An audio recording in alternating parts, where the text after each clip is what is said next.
Take three. Welcome back to the Coach's Corner podcast. It is Brian and Coach Mo. This week, we're going to get into something that's kind of plagued us since we started basketball-specific training. And that concept is... medals don't matter. Medals do not matter. And we're talking about just in the context of getting a kid better. Medals aren't the most important thing, and nor should they be your sole focus if you're looking at development. So that's what we're going to talk about. We will get to you guys after the intro. Peace.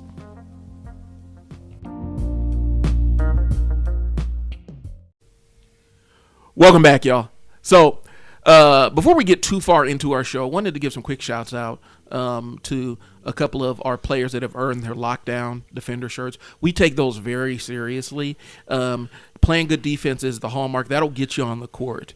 Even if your shot isn't falling, as long as you're back and playing good defense, the coach is always going to have somewhere in the rotation for you. And so who do we want to shout out? First, give a shout out to Jay, who's on our CMA All-Stars 8th grade team. Jay's been with us for a few years, and the years he wasn't, he always competed against us. One thing that stuck out was his defense. Also, Chris is on our CMA All-Star team, and Chris has came a long way. Chris, usually known for offense, really, really worked hard this spring and summer at his defense. He said that's one of the things he was going to do, and it really stood out. And then Ami got his 2 weeks ago, so Ami's pretty all around. But they all three worked really hard at the defensive part. One offensive one we did get, I want to forget, is Ethan Wiley. Got our Locked and Loaded shirt. And that's, the kid can shoot from anywhere. He talks it, and he backs it up. So very proud of all those kids. But, we're always looking, no matter if you play for us or not, to get these out. And I think, it's motivation for kids if you don't have them to get out and get them. And, it's good to get. But, again, what we always talk about, somebody's always watching. Let it be you're in the park, you're playing for your school, you're doing practice. Somebody's always watching you. And, like I said, with a recruiter could take 2 seconds and see a kid that can play some really good defense, and that might be the reason that you get a scholarship or not. Yep, that makes all the difference in the world. And also we want to give a shout out to the kids that have been participating in our tryout training, getting ready for tryouts. A lot of people think that you can just walk on to tryouts after a full season of just kind of not playing ball, and you're not prepared. You're not giving yourself the tools that you need to be successful on that level. You need to be able to show your best at those tryouts. And so that's really what the tryout training is. We got about 6 weeks left, and we're still taking applicants. We're still taking people that are interested. It's some conditioning work. It's some speed and agility work. It's some basketball work. It's all mixed together and really set up so that you can be successful. One of the advantages that you have to that is not only am I, speed agility certified, is I actually coach high school. So I'm letting you guys know, especially the 8th grader transition and the 9th, or 9th that wants to, play at JV level, that were on freshman last year. It takes work. And so what I'm instilling in you guys is a lot of time is basic hustle sometime. A lot of kids can go out in the backyard and shoot or dribble, but it's different to put it all together into a tryout setting. And so we do those things, and not only that, we have some real talks in there. And we have breakout sessions where we talk about what was your hang-up last year. Why do you feel that you were on freshman B last year? What were you doing to have you on that level, and how are you trying to get to this next level? And we really push for that. The kid think that I was the last one down the court. I didn't have the stamina. Well, that's what we're doing. The kid, I couldn't get a rebound. We're going to work on doing the rebound last week, and you'll get to see some tape, some videos. We really worked on hustling and rebounding, getting to the ball. We timed a lot of our running, getting up and down the court. That stuff matters when you're trying out for teams. So the advantage is I'm coaching on both levels. I've seen both levels. I know what it takes, and come join us. 6 weeks gives you plenty of time to get yourself in there and get yourself that advantage before you walk into those tryouts. Yep. And speaking of tryouts, we're going to have our tryouts coming up. I believe for our 7th grade team. Yes, we're looking for about three 3 or 4 players that fill our 7th grade team. Very exciting team. Team's been together for a little bit. We do want to make sure that team is full. One thing we do for our team, we never want to come in underprepared and only have just enough kids to play. We want to make sure we have those teams full and just keep it fair for the other kids. So please look out for that. And if you haven't signed up for other teams, look out for us. And even if you have, we can work schedules out if you come to us, and we can see how that works. Yep. And so here's the thing: we have league play coming up, and so we're really trying to get ready for our league and tournament seasons, and so we're still sorting that out. The thing is, with our basketball academy program, initially we would try to get a team for every player that walked in the door, but unfortunately that doesn't work, especially when there are varying levels of commitment. So here's what we'll say for our basketball academy program: as we start adding players, if we get enough players at a certain level, a certain grade level, or if we get enough girls, we're going to try to make a team out of them. But we have to have some commitment. We've made the mistake in the past of making teams out of people that weren't fully committed to a basketball schedule.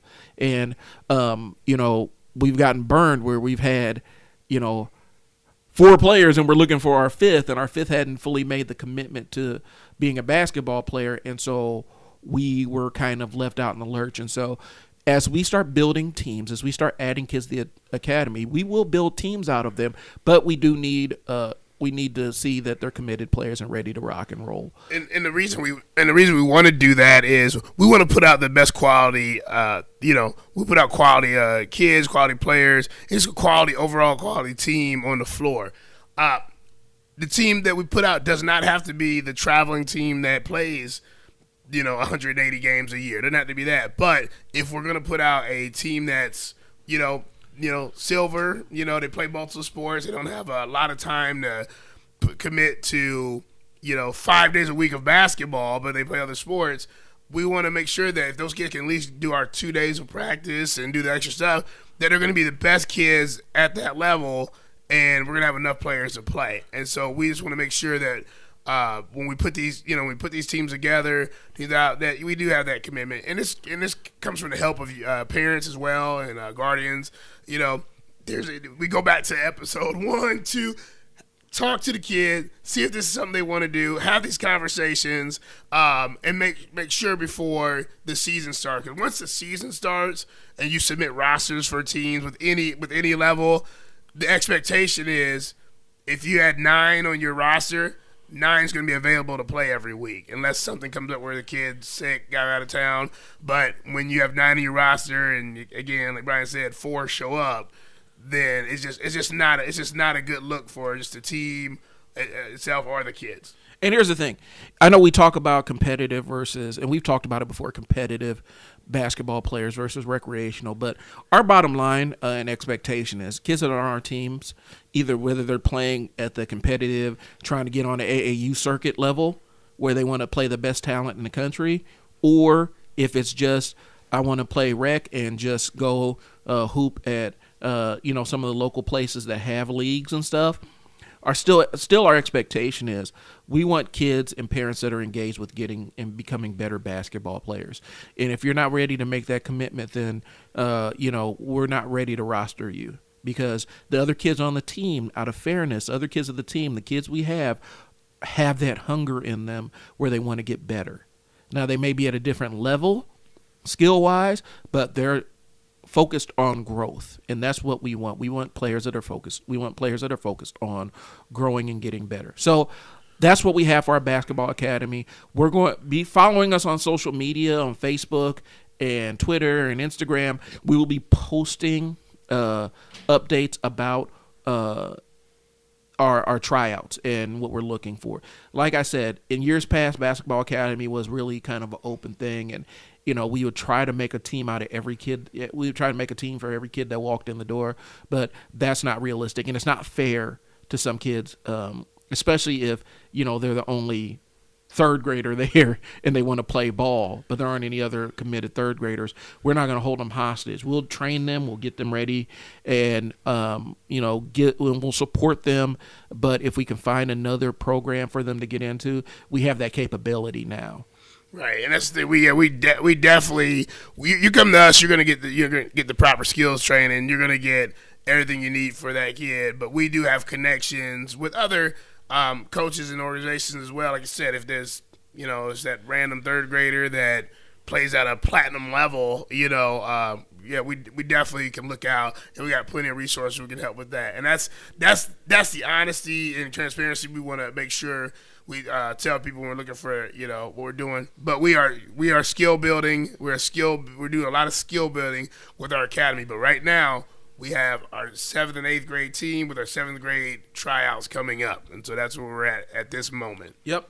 So we'll always add teams as we get committed players, and that's the bottom line. So we're going to take a quick pause for the cause, and then we're going to jump into why medals don't matter. All right, we're back. So real quick, something I forgot to mention in the last segment. We do have our next major camp coming up, and that's going to be our dynamic handles training. And if you want me to explain what dynamic handles is, this is how we'll break it down to you. Speed plus agility plus ball handling equals dynamic handles. We're going to teach, Coach Mo's going to get out here and he's going to teach you how to handle the ball, but have that shiftiness and that change of direction and be able to create scoring opportunities for yourself and for your teammates. And so that's what we're really going to be focusing on. Coach Mo is a certified speed and agility coach, and so he's going to be digging deep into his speed and agility bag, and tying it with ball handling drills so that we can create the best product for anybody that's looking to improve their handle and play competitively. So, Coach Mo, do you have anything else on that? No, it's gonna be a fun camp, but definitely focus on that speed part of it, the agility part of it, and ball handling. Here's what I say: any position in basketball, you got to learn how to handle the ball. Not everybody's gonna be Kyrie, Kyrie, but obviously there are other NBA players, there's other college players, there's other high school players. And they're not Kyrie, but you got to be able, within your position, to get the ball from point A to point B effectively with somebody pressing you, with somebody trapping, with somebody, doing other things. And we're going to teach you all that stuff. And a lot of it will be with your angles, your balance, your speed, and we're going to work on all that. So I'm excited about that camp. Just stay tuned for that announcement. Yep, we'll be posting details here in the next couple of weeks, but that's going to be our next major camp for October. And think about it like this. It's a fantastic segue. So you come in and do the tryout training, and then you come in for the dynamic handles so that when the season starts, you are a dynamic basketball player who has plenty of wind, who can run, and is mid-season form. Starting the season, and the sky's the limit on that one. So stay tuned. That we'll be posting the details about that soon. Follow us on the social media platforms, on your Twitter and your Instagram and your Facebook, because that's where we're going to be posting those details. All right. So medals don't matter. Now, I don't want to be flippant on this. I don't want to make it sound like that hard-earned medal that your player fought to earn doesn't matter, because it does, because it's hard-earned. They fought for that, and when they fight and struggle for it, that means that they've dug into their bag of skills and used them to win games. That's important. That does matter. The medals that don't matter are the easy ones. The easy ones, the one where you're ducking the smoke and you're putting, it may not even be you. It may be the coach. The coach is putting the team in a cupcake division that they can just walk through with minimal effort and beat up on kids that aren't as skilled as they are. And they take home a medal for dominating kids that they shouldn't have been on the court with in the first place. Those are the medals that do not matter, and it's been plaguing us. We've seen it time and time again. a lot of the bigger organizations in the city have a surplus of teams. They got so many teams that they have a team for your kid.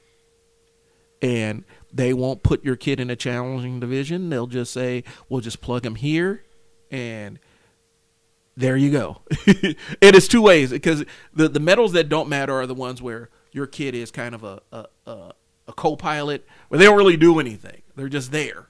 And they're on a great team, and they're on a lights-out team, and they don't contribute a dang thing to that team, but they're there to hoist the trophy at the end of the day. That medal doesn't matter because your kid didn't get better by being around better, talented kids. And the other medal that doesn't matter is the one where we just talked about it, where the kid is ducking the smoke. And the coach is ducking the smoke, or the parents ducking the smoke. And they are more concerned with this medal, this trophy that they can put on their wall, than whether this kid actually did their best. So I'm going to speak to that. So, and you're exactly right. And I'll speak to the first one is the kid that sits on the roster. And so here's the conversation a parent has to have and a kid has to have, and be honest with yourself is, it's really going to be hard to play 15 kids a game during the game. 15 kids. There's just not enough minutes. You can't play them evenly. 15 is not an even number. I mean, you just can't do it. And so, if you're the kid or you're the parent and your kid comes to one practice instead of two, doesn't do the stuff outside of there, doesn't do the homework that the coach assigns, kind of the class clown during practice, is not really focused. There's a good chance, especially at the select area or even the when you start getting to 7th, 8th grade. That kid's probably not playing a lot.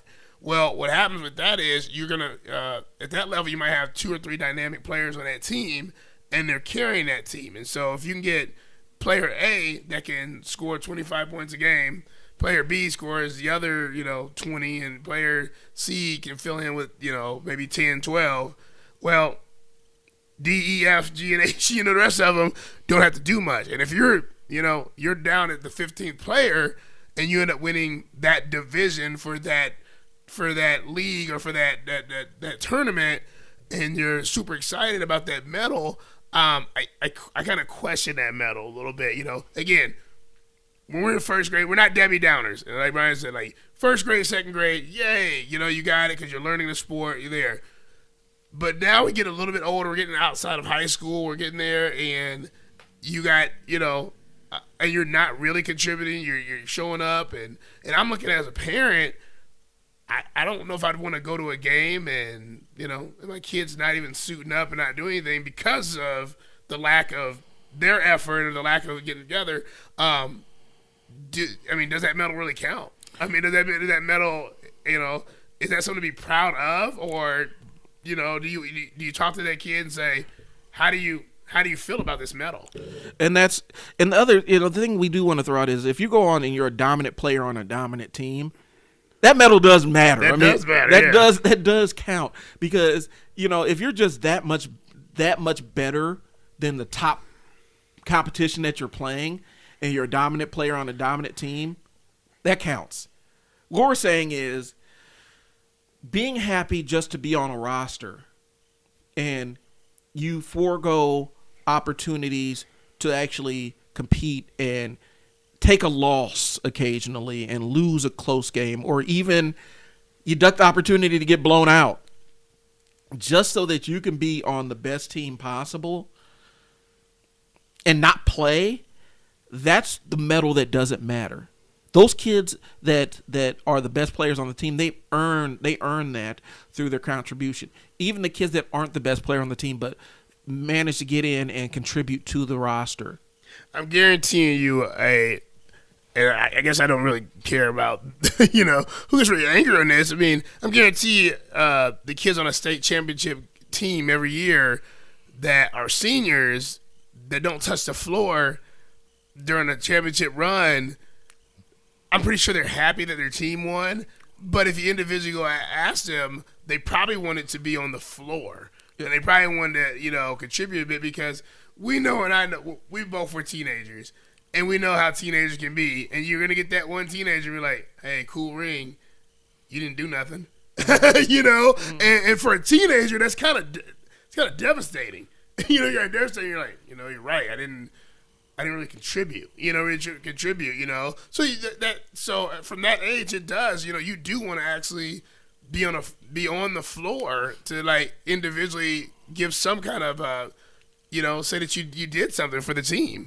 Yep, and the reality of it is, because we're mixing a couple of different levels of basketball, but there's some consistent themes across the point. If we're talking about for our 7th and 8th grade boys, the reality of it is those kids have it in them where they want to win, and they want hard fought victories. They don't want easy victories. They don't want a season full of easy victories. They are rewarded by, they may be down if they lose a close game, but they're rewarded by the fact that they went out and gave it their all.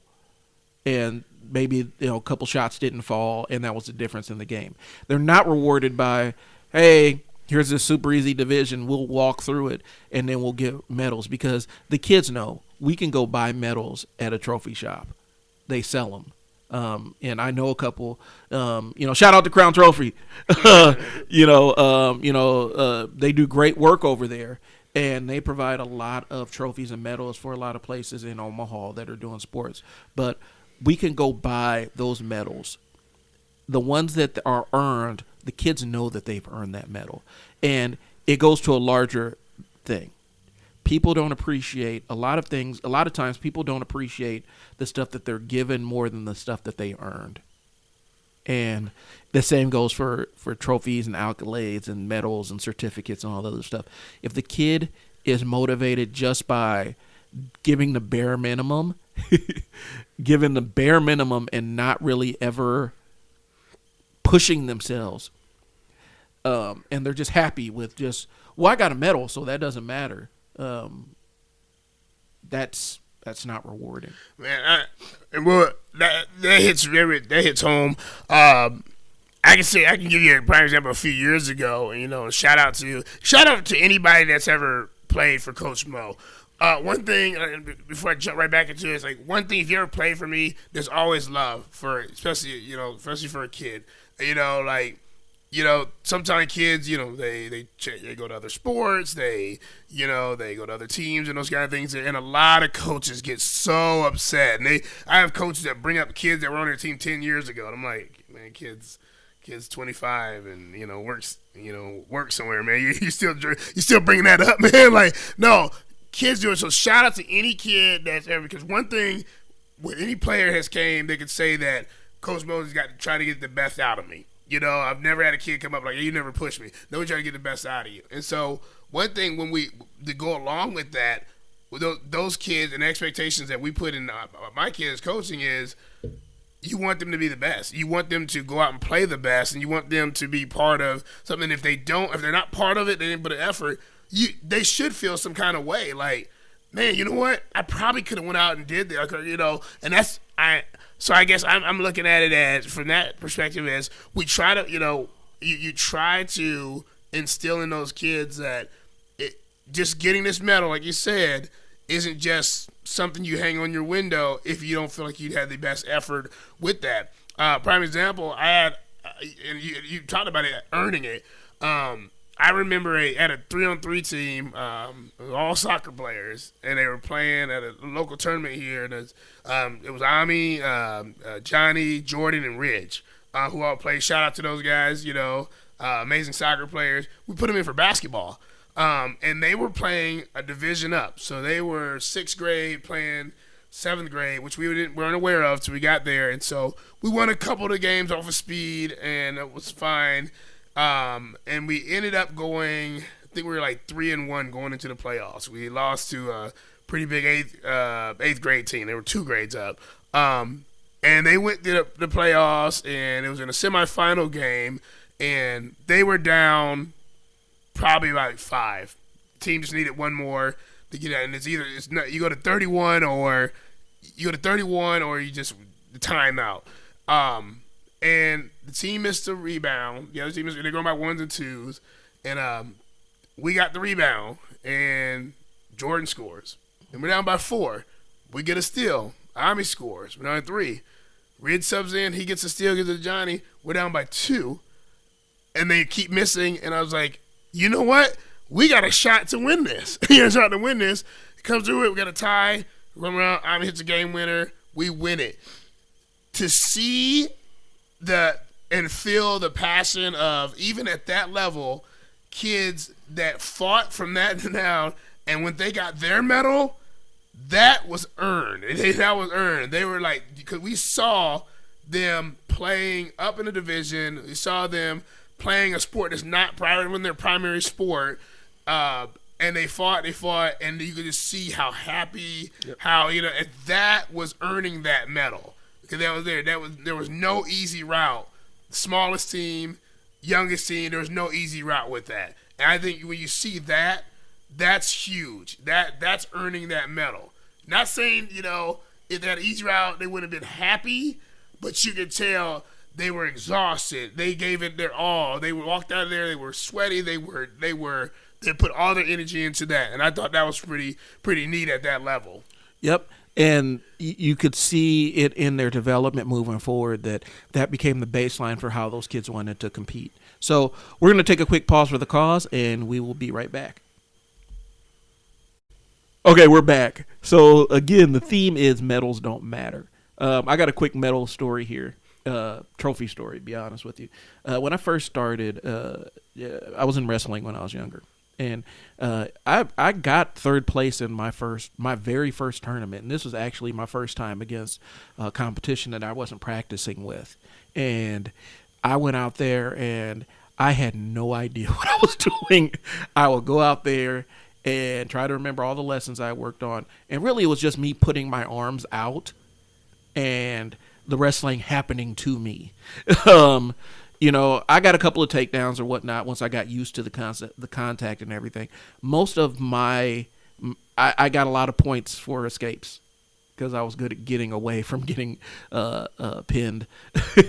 But I think I won maybe one match in a couple of different, I had a couple of different matches. I won like maybe one, but I got a bunch of points for escape, and that's how they kind of decided how people placed. And so all my points were for different escapes that I managed to pull off because I didn't know what I was doing. I knew what I was doing, but I didn't have the experience. And I'll tell you what happened to that trophy that I got. It was a third place trophy.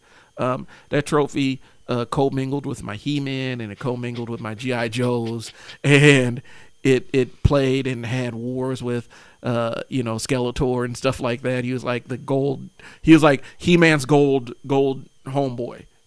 And it ended up in the toy box. It didn't sit up on the shelf. It ended up in the toy box because at the end of the day, I wasn't able to connect my effort with that trophy. I wasn't able to connect the two things because it felt like the trophy was just kind of an add-on that I was just handed.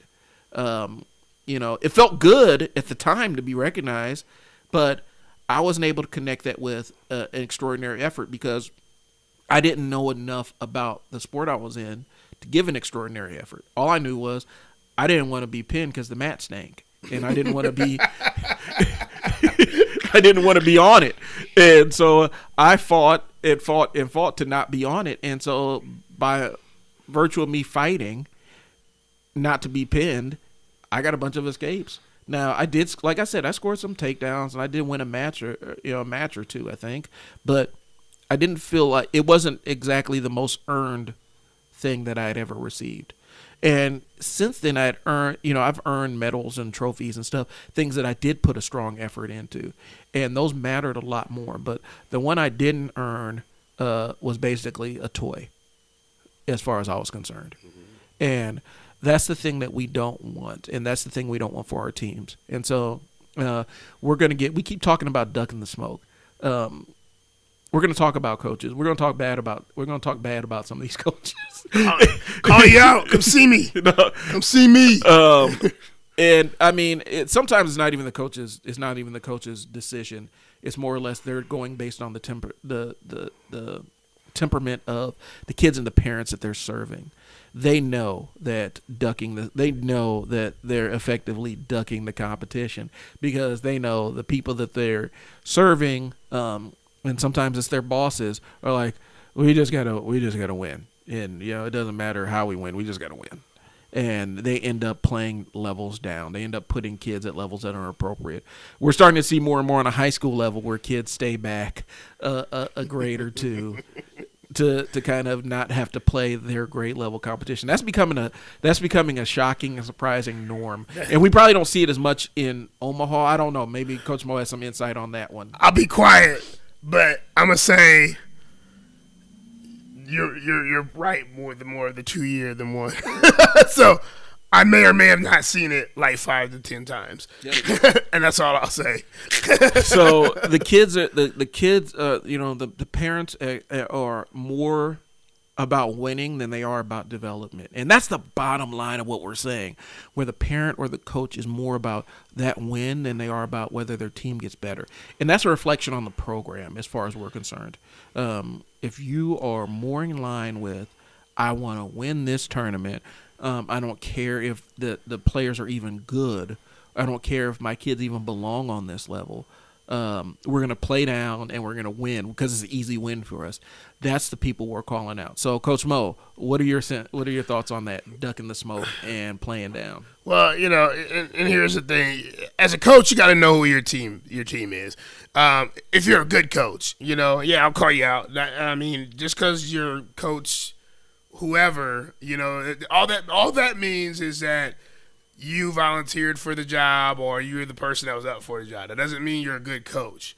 You know what I'm saying? And I'm not saying I'm perfect in any way, but I've got a lot of players that are playing at high level, so I think I did pretty good over my 21 years of coaching. But what I'm saying is, you got to look at your team. I can look at my top team, and I can look at them, and just my top 3 or 4 players alone, I'll put up against anybody in the city. And a coach, you should feel that way. And if you feel that way, you're not a bronze level. Okay, so in Omaha, we have levels where you're like bronze, D, C, A, silver, gold, whatever, aluminum. I don't know, you know what I'm saying? And so you should look and say, you know what? They're probably not a bronze D team because this kid can score 40 points on any kid I put in front of him at what level. That kid right there wants, and you would hope that kid wants to play the best competition. I know the kids I've coached or trained, wants that level of competition. They want more. They're like, hey, if I'm blowing the team out by 50 every game, we're in the wrong division. And like Brian said, it may be that you have a very dominant team. And don't get me wrong, and I've seen that you have some really dominant teams, but chances that you're going to run through every weekend, every tournament, beating teams by 50 points every single game, you are not in the right division. You're not in the right division. You need to play a little bit higher division. And then if there's no divisions for your, let's say you're in 7th grade, gold, platinum, A, maybe you should probably try to 8th grade, go up a grade and get a little challenge. Prime example, and I guess this is it's going to wake some people up today. I think we talked about. I remember taking a team at kind of a lower level, place where we were beating teams where the clock was stopping. We were beating teams by, if you kept the clock going, we were beating a team by like 70 points. Not great for my starting 5. They're like, we did that because they were young, and all of a sudden we transferred them to competitive play. Might have lost a couple games by 1 or 2. What I saw parents get rattled, and I actually lost about 4 or 5 kids because the parents came to me and they were like, well, we're losing games now. And I was shocked because me being competitive, playing with competitive people, you're a competitive person. I'm like, we only lost by 5 points, and they're like, but my kid was crying in the car. And so I'm like, but we only lost by 5 points. We're coming out of a league where we're winning by 50, and now we're playing better kids. The kids that can actually dribble there, and we're actually doing pretty well. Being these, and those kids just bounce, and the parents just bounce, And this is I'm not knocking these parents. You live with your decisions. That's fine, But the kids that stayed and developed and got better, all of a sudden we won that division because we took those L's. And the next year, let's step up again. Worst thing that can happen to some kids is like we got beat by 30 points our first game. Oh man, this team smacked us. I don't think these kids missed a 3. Those kids are gone. Those parents are gone. I want your money back. They're gone. I'm out of here. And the other ones are like, hey, coach, this is another challenge. Next game, we lost by 20.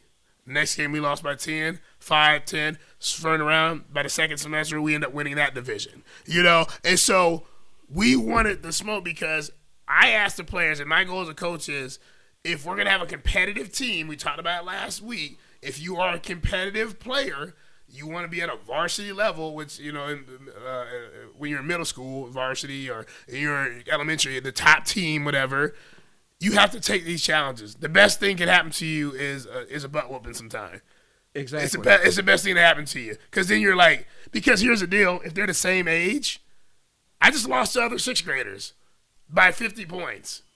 There's something I got to adjust, And the thing about it is, I'm looking at it, I'm putting on my old behavioral development, youth behavioral development hat.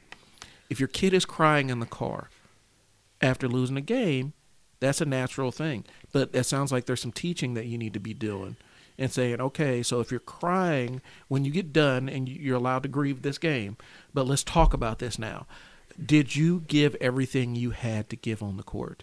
If the answer is yes, then this is a lesson learned. And so now you know what it's like to give everything you got and still not be able to pull it off. So that just means you should be pushing to get better.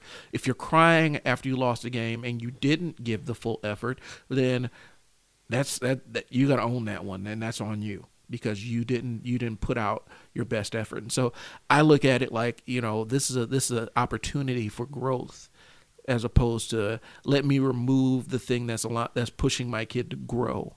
And we'll keep it buck here. We experienced that with one of the girls programs that we launched, where we had a good mix of parents that were about the development and about the growth, and other parents that were about trophies and winning. And those two sides didn't align. And when our girls, we had a bad first game, but the next for the rest of the season, our girls came together and were hooping. And, this was most of these kids' first time ever really playing ball on a floor together. And, we had the more experienced girls that had played before but weren't performing consistently. We were seeing, when we were dealing with adversity, they were getting distraught. And for us, that's a good teaching thing, and that's what we incorporated in their development. But we had parents that weren't there yet.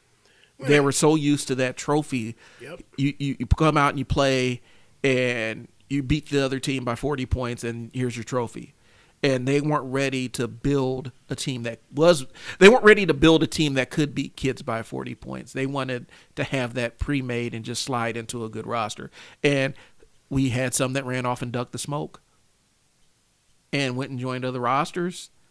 And, we always had the door open. We really hope the best for those kids. We hope that they get pushed and get challenged to get better, because we want to see them on the news. But we want to see them on the news getting highlighted for what they're doing on the court. But you don't get to that point if you're ducking smoke, if you're ducking the competition just to win a medal. That just doesn't happen. And there's a life lesson. That's a great example, great story. And the life lesson of that is, if you let every kid just, take the easiest route and everything's, going to be perfect, when they weren't into those things, let's say we put them in the low division. Let's say we did, and 9th grade tryouts come around, and we all through elementary school we played in the bottom. And 9th grade tryouts come around, and they can't even perform one single average layup, a chest pass, a typical bounce pass, because we never had to do it in these easy games. that kid's going to be more angry at you than you think, and they're going to blame you for letting that happen, you know. And I even do it with my own kids, even with Ami. I asked him, I said, Ami, you're a kid that's scoring 40 points with ease. Do you like this? I mean, like, what do you want to do? And here's that conversation piece. It all ties back. I asked him, I said, do you want to do this beyond third grade? Yep, I want to do it in middle school. Do you want to be a high school player? I want to be on varsity. Do you want to play college? Yep, I want to be in the NBA. So his path was, give me the best challenge. And so anybody that plays with him on his teams, you know, in the later years, had to understand, we want the smoke. You know what I'm saying? We want to play the best. So, and I would tell him, if you don't want to get challenged, if you don't want to lose a couple games, they may be close, they may be last second buzzer beaters, but they're all going to be super close because we're playing the best talent, that don't be on this team. Yeah. They don't be on this team. Don't, we're making it clear. We're going to battle every weekend. We are going to, everybody, we're diving on the floor. We're running plays. We are trapping. We are diving for everything. We are blocking shots. It is going to be war out there every single time, and they're going to leave tired every time they're out there. Every time. That's what we want. That's what we want our players doing. So we're going to take a quick pause for the cause, and then we will be back. All right, so we're back. Let's tie a bow on this here. What's your intention for your player? What do you want for them? Are you looking to just have a trophy case full of trophies that were easily earned and weren't fought for? Or are you looking for a player that wants to move to the next level? Because those are two different paths. And collecting easy medals ain't the path, because at some point, no matter how good your player is, they're gonna meet their match on that court, and you got to prepare them. It's your job. If you're serious about this game, it's your job as a parent and as a coach. It's your job to prepare them for when they meet somebody that's at that next level. And if you ain't doing it, you're not doing your job. So you need to understand what your intention is. If the kid is just looking to have fun and they just want to play basketball, fine. There's nothing wrong with it. We have kids like that in our system. They just want to play ball. Cool. But we know what we can do and what we can ask of them and what we cannot ask of them. If your goal is for that kid to go out and your kid wants to earn a scholarship and play at the next level, eventually maybe play overseas or even get an opportunity on the NBA stage, they can't duck that smoke, and that's what we're getting to. So, Coach Mo, what are your thoughts on that? Very, very good there, Brian. I mean, here's that keeping it real segment right here now. Okay, so this should sit in your soul a little bit. Either you're like, okay, wake you up a little bit. Okay, so it's here. So as a parent, one thing I'm gonna do, and we have parent meetings, and so as a parent in that parent meeting, you gotta be aware. Get off your phone. Get off your listen. Don't be late to it. Don't get there, so you're there for the whole meeting, and you're focused on what's going on. Because I've seen people that I went to my son's flag football meeting and I came the last 10 minutes. It wasn't a big deal. Well, then they didn't find out that the kid's playing at another location next week. You know what I'm saying? So when you get there, focus. And so when the coach says, hey, you know what, this year we're going to take a step back and we're going to drop down 2 divisions. That's your opportunity. When you're done, when the parent asks a question, you're like, I didn't know we were dropping back 2 divisions. I thought my kid was doing pretty good playing in gold. Why are we dropping back? It may be a good reason. Maybe maybe lost some players. Maybe some players transferred to other teams. I mean, I get it. But if it's just the games are tough. I don't know if we're going to be able to go to the stuff. There, right there. Yep. Or maybe the coach is seeing something that you ain't in your player. Yeah. Where you have, and this is where we talk about it, the self-evaluation, doing the tell of the tape, and having an honest conversation. Maybe the coach has reviewed footage and said, I don't think this kid is ready for this level. I don't think this group of kids is ready for the level that we've been playing at. And we're going to do more long-term harm to these kids by forcing them to play at a level that they are not mentally or physically prepared for. Yes. Maybe that's what it is. So this is where also you do that honest self-evaluation. And if your self-evaluation doesn't match with what the coach is seeing, that's where you have the conversation and say, are we moving back just so that we can win some medals? Right. Because I don't care.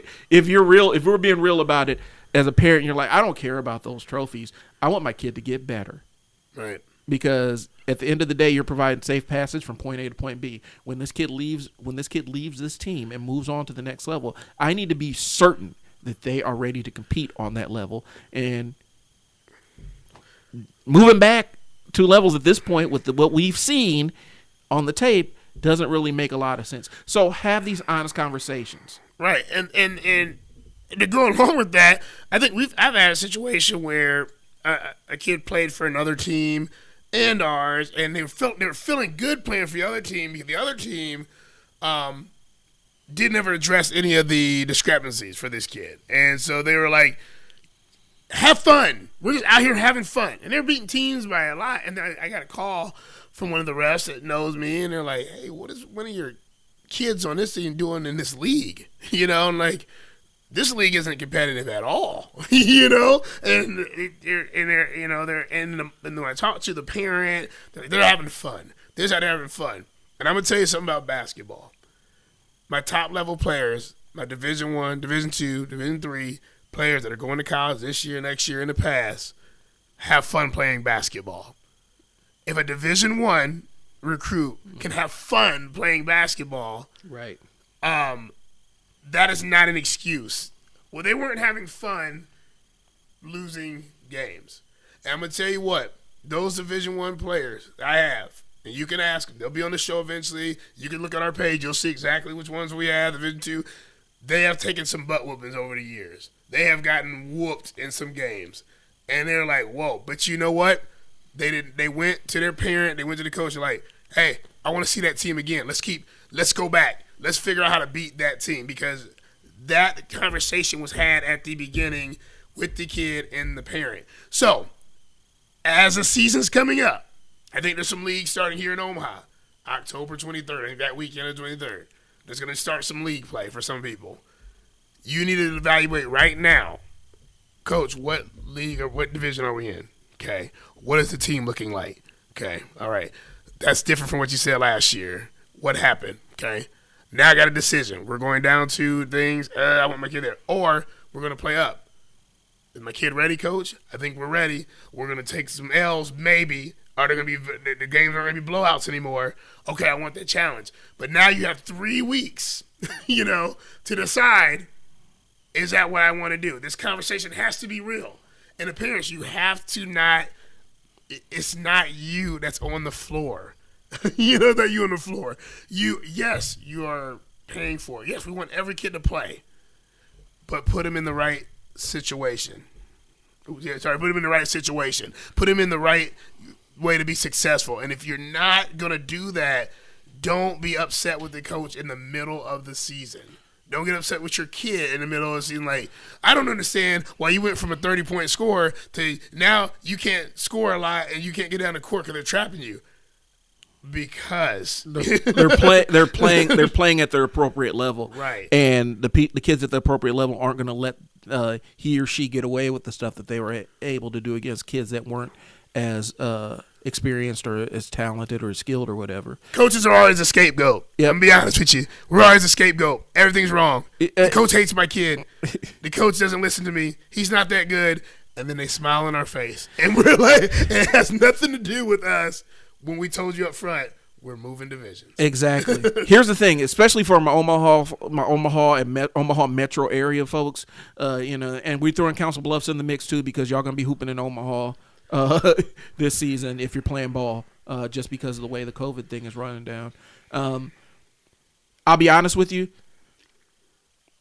Don't be dazzled by this name brand stuff. Don't be dazzled by the name brand teams, because You need to evaluate each team and each player and each. It's the same thing when you're buying a pair of jeans. If you're going out and buying a pair of jeans and you're only basing it on the brand and you're not worried about the fit, there's a good chance that you'll end up paying up for something that's a bad fit.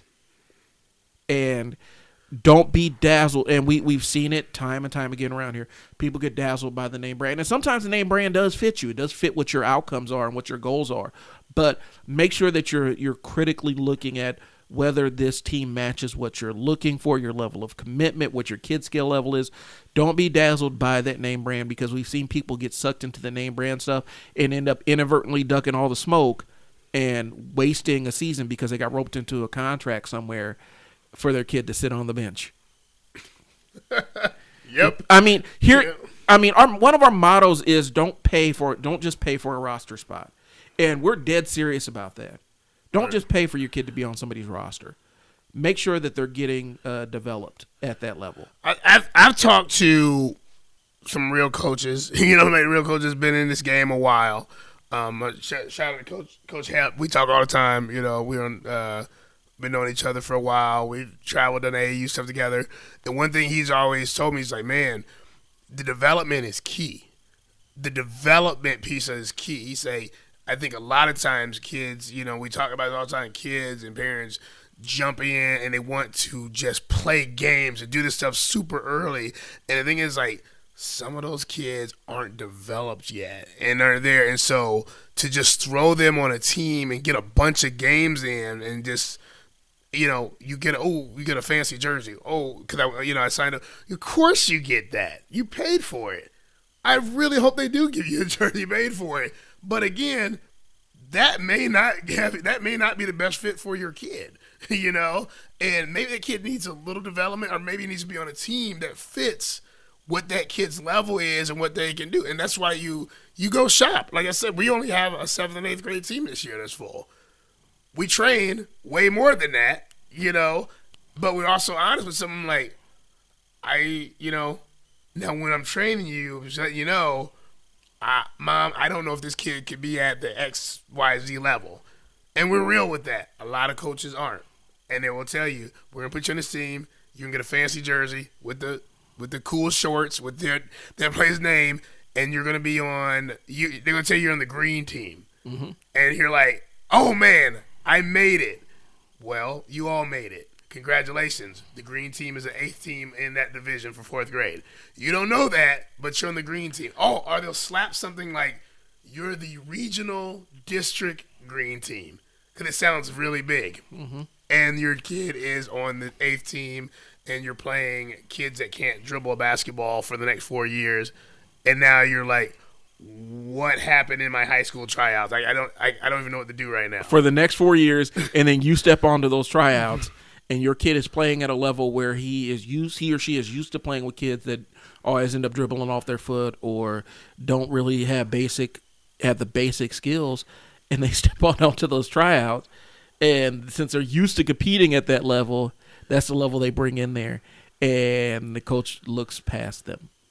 And now they've got a whole season of basketball here's the thing, they got a whole season of basketball that you got to figure out what to do with, because they ain't playing on their high school team at any level, because they got sold a bill of goods for the green regional, Blessed Mary Sisters of the Poor team, who doesn't ever compete with anybody. Yeah, there's no excuse, I think, to come into high school with the technology that we have, with the social media that we have. And I'll give you a prime example. Here in our state, Millard North, Bellevue West was in the state championship last year. You could follow every last one of those players. You could follow all those games last year, and you could see those are 2 serious basketball programs, mm-hmm. and full of Division I kids, that are going to be playing at the next level beyond this. And now you're coming in as a freshman, and you don't think,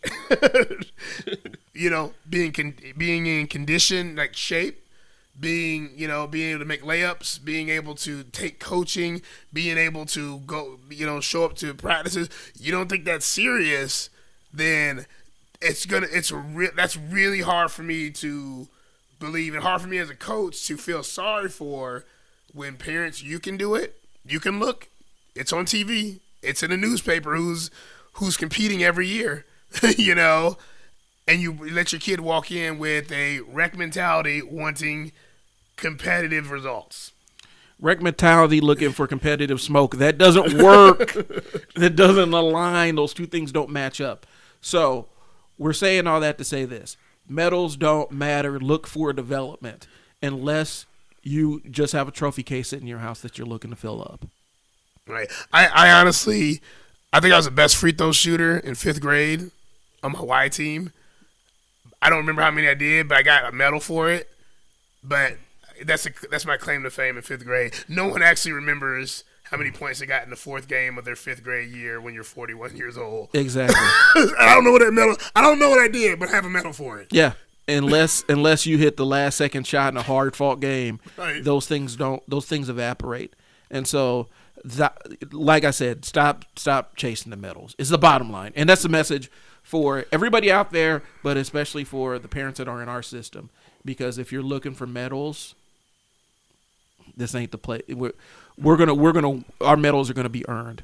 We'd rather have a quality medal than a quantity medal. Last example I have, we played in the Cornhusker State games.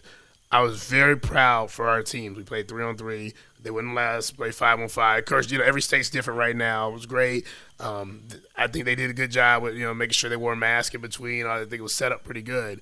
My top team played a really good team. There was some reffing issues, but I never say that's your loss unless it's a last second game and they said you traveled, like that happened last year. Something weird. It was a buzzer beater, something weird like that. But you lose by 2 or 3. There's things in the game that could have happened differently. The kids end up medaling. They did good. They wanted gold. It was the first time back. Their effort was a gold effort. Missed a couple shots in their semifinal games that could have went in. And you saw in the face of these competitive kids, Ami, Chris, Jay, Ben, that was on our team, that they were like, I don't even want these. And I thought they were pretty cool, man. I thought we got there. There's a lot of teams there. It was a great outing. We beat a lot of teams. I was like, man, we haven't played competitive for a while. And looked at coach. And they looked at me and said, Coach, we'll see these teams next year, next summer. And I put the medal in the bag. And to me, right there, I look at that group or any group that reacts like that to a big hard fought tournament as competitive and want competitive smoke, want to be on that next level because they were upset. Even getting a medal, there wasn't the medal they wanted. They said it felt okay to beat some teams, but the gold out of that division would have been huge for them. That medal would have been because they are competitive and they were playing competitive teams. And I thought that gives me, as a coach, that lets me know that we're going to have a great season. Exactly. And we're going to play at competitive levels with that group. Because they got that fire burning within them. And so that's how we evaluate. Make sure that the team that you're putting your kid on matches what your outcomes are for them for basketball. It matches what their expectations are. If they're super competitive, don't try to hide them on teams that aren't competitive. And that's what we got. So we're constantly looking for the smoke. We're always looking for 7th and 8th graders that are going to hoop for us. And if you have one, reach out to us. Coach Mo's Basketball Academy, especially be watching our social media coming up because we will be posting tryouts for those spots on our team. And if you have that kid has that competitive fire but doesn't have the skills, that's what our academy program is for, to help them develop that. In our academy, we go as low as kindergarten. We got a couple preschoolers actually, preschool, kindergarten, up until high school. They're broke up in different groups. We do skill training there. So again, don't have a kindergarten team right now and those kind of things there. We end up getting 10, we can, but it's great development. Like last night was great, man. I think we had like 4 kindergartners that came, and they were learning. Coach Ian really sat down and helped those guys out. Shout out to Coach Ian. He's doing a great job in his first 2 weeks being a coach. But it was great. So we can develop anything. So don't not call us. But let you know, we are looking for 7th graders to fill that roster right now. Yep, that's the team. That's our committed team, and so we're trying to reward them by complimenting them with more pieces. And if you're a good sixth grader, you want to play up, holla at us. Yeah, we're looking for kids that can play up. If you got a sixth grader that's a hooper, we'll play up, because we're even looking at some of our seventh graders and saying, can they compete with these eighth graders? Can they run on this eighth grade squad? They're going to be playing up. They're going to be challenged, and that's the important thing to remember. We're going to challenge these kids. So check us out. I'll keep it short. Gotbounce.net. That's where you can find us and see what our programming is. So we are going to wrap it up here. We appreciate you guys tuning in. Tryout training is still going. You still got time to sign up for it. Put the link in the show notes. We also have Basketball Academy. The link's going to be in the show notes. And we're going to be following us on social media, because speed plus agility plus ball handling equals dynamic handles. We're running dynamic handles training. We'll be getting the details to you guys as soon as we get everything set up. You guys will see it posted on our social media. We need you to sign up. We anticipate that class is going to fill up pretty quickly. And I can't always guarantee that we're going to be able to run back-to-back sessions of the same thing. If we fill up on one, you might have to wait until we until we get the next one rolling. So that's what we got. We appreciate your time. Thank you for tuning in. Please share this. If we shouted you out and mentioned you by name, that probably means that that's our way of saying that we want you as a guest. So we're always looking for guests. We're always looking for sponsors for our teams. So reach out to us. CoachMoAthletics@gmail.com is the way to hit us up on email. So that's all we got. We'll talk to you guys later. Thanks for tuning in. All right, take care. Peace.